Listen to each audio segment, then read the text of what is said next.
ఆడబిడ్డ ఉసురు ఏడుపు ఉరుకానే పోవు, అంతా ఊడ్చుకునే పోతుంది. కాకపోతే కొంచెం సమయం పడుతుంది అంతే.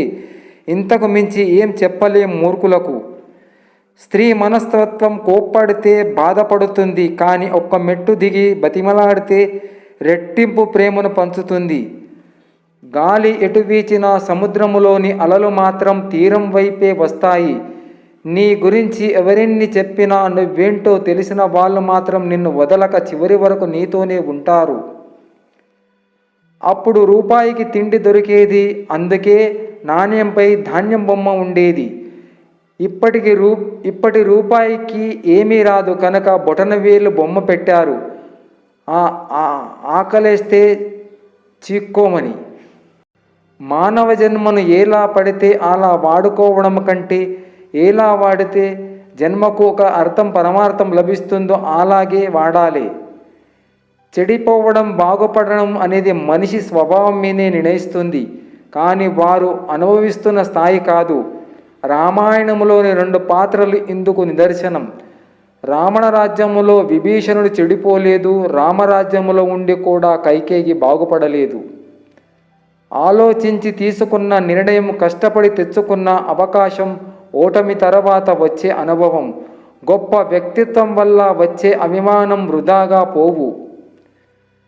దేవుడు ఎవరిని ఊరికేనే పరిచయం చెయ్యడు. దాని వెనుక ఏదో ఒక కారణం ఉంటుంది. సంతోషమైనా అవ్వచ్చు, లేకపోతే బాధ అయినా అవ్వచ్చు.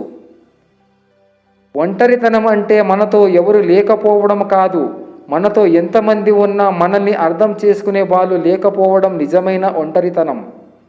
బంధాలను కాపాడుకోవడానికి ఒక్క మెట్టు దిగి ఆలోచించు అనేది పెద్దవాళ్ళ మాట, కానీ అర్థం చేసుకున్న వారి కోసం ఎన్ని మెట్లు దిగినా తప్పులేదు. కానీ ఎన్ని మెట్లు దిగినా మనల్ని అర్థం చేసుకుని వారి గురించి ఏం లాభం?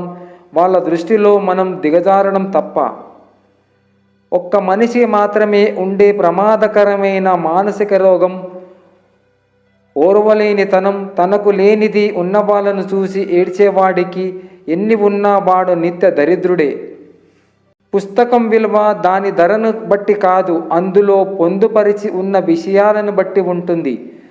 మనిషి విలువ తన ఆస్తులు, అంతస్తులు, చదువులు, పదవులను బట్టి కాదు, తన సంస్కారాన్ని బట్టి ఉంటుంది.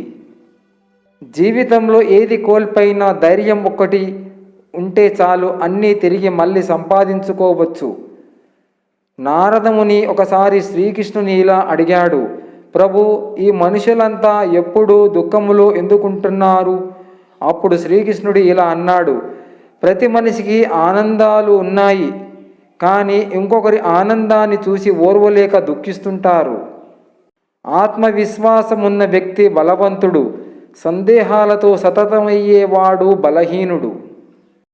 దానగుణం కలవారు పేదవారవడం, ధనవంతులు పిసినిగొట్టువారవడం, పాపాత్ములు దీర్ఘాయుష్యు కలిగి ఉండడం, పుణ్యాత్ములు అల్పాయుష్యులై మరణించడం, హీనబుద్ధి కలవారు అధిపతులవ్వడం, మంచివారు సేవకులవ్వడం, ఈ 6 గుణాలు కలియుగములో ప్రబలంగా కనిపిస్తాయి.